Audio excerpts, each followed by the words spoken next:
सास बहू के रिश्ते को लेकर एक छोटी सी कहानी। 40 की उम्र पार कर चुके मोहन ने आखिरकार अपने ऑफिस की एक सहकर्मी सुधा से शादी कर ली। सुधा एक अनाथ लड़की थी जिसने अपने चाचा चाची के घर में पनाह पाई थी। दूसरी ओर मोहन का परिवार भी उतना बड़ा नहीं था। पिता का देहांत बचपन में ही हो गया था और परिवार में बस मोहन और उसकी बीमार माँ सुषमा जी ही रहते थे। शादी के बाद सुधा ने घर के कामों को बड़ी सहजता और कुशलता से संभाल लिया था। वह अपनी सास सुषमा जी का बहुत ख्याल रखती थी। उनकी दवाओं से लेकर भोजन तक सब कुछ समय पर करती थी। सुषमा जी भी अपनी नई बहू से बेहद खुश थी।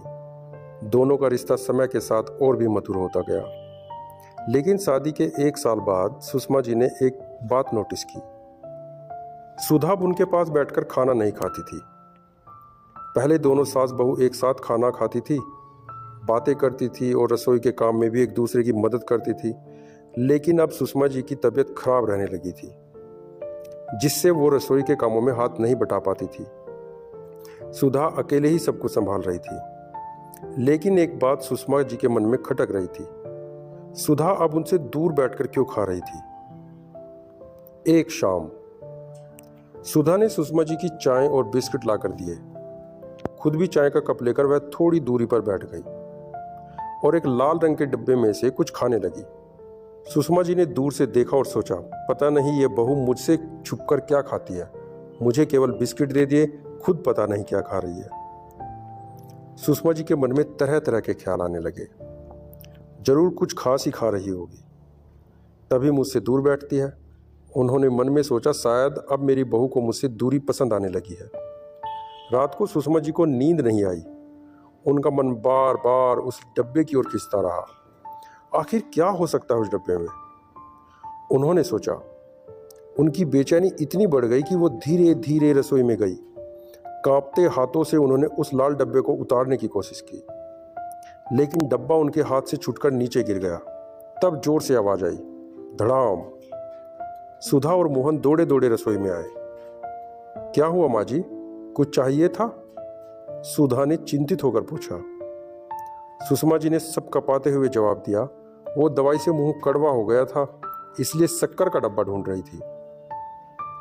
सुधा ने जल्दी से सफाई करते हुए कहा, माँ जी, मुझे बता दिया होता, मैं निकाल देती। खैर, कल से मैं आपके कमरे में ही कुछ मिश्री रख दिया करूंगी। आप दवाई खाने के बाद उन्हें खा लिया करना, सुधा ने कहा। जब सुषमा जी ने ध्यान से उन बिखरे टुकड़ों को देखा तो पाया कि वे बस मीठे नमकीन बिस्किट के टूटे हुए टुकड़े थे। सुधा ने उन्हें जल्दी जल्दी समेट लिया, लेकिन सुषमा जी के मन में गहरी चोट लगी। वो सोचने लगी, कितनी गलतफहमी पाल रखी थी मैंने। मेरी बहू तो मुझे साबुत बिस्किट देती थी और टूटे हुए टुकड़े खुद खाती थी। अगली शाम जब सुधा ने सुषमा जी को चाय और बिस्किट दिए तो सुषमा जी अपने आंसू रोक नहीं पाई और बोली, बहू, मेरे दांतों से बिस्किट जल्दी नहीं टूटते, तुम मुझे वो टुकड़े दे दिया करो। सुधा ने मुस्कुराते हुए जवाब दिया, नहीं माँ जी, वो जब भी कोई नया पैकेट खोलती हूँ कुछ टुकड़े निकल आते हैं, बस उन्हें अलग डब्बे में रख देती हूँ। आप देखती हैं घर में कोई भी आ सकता है, ऐसे में मैं खुद अंदर की तरफ बैठकर खा लेती हूँ ताकि कोई ना देखे। सुधा की बातें सुनकर सुषमा जी की आंखों में आंसू आ गए। उन्हें अपनी सोच पर शर्मिंदगी महसूस हुई। उन्होंने अपने भीतर की छोटी सोच को आंसुओं के साथ बहा दिया और महसूस किया कि वे दुनिया की सबसे भाग्यशाली सास है जिन्हें सुधा जैसी बहू मिली। इस कहानी से हमें यह सीखने को मिलता है कि रिश्तों में छोटी छोटी गलतफहमियों का बड़ा असर हो सकता है, लेकिन सच्चे प्यार और समझदारी से हर गलतफहमी को दूर किया जा सकता है। अब सुषमा जी और सुधा के बीच का रिश्ता और भी मजबूत हो गया था, जो विश्वास और प्यार के धागों से बुना हुआ था।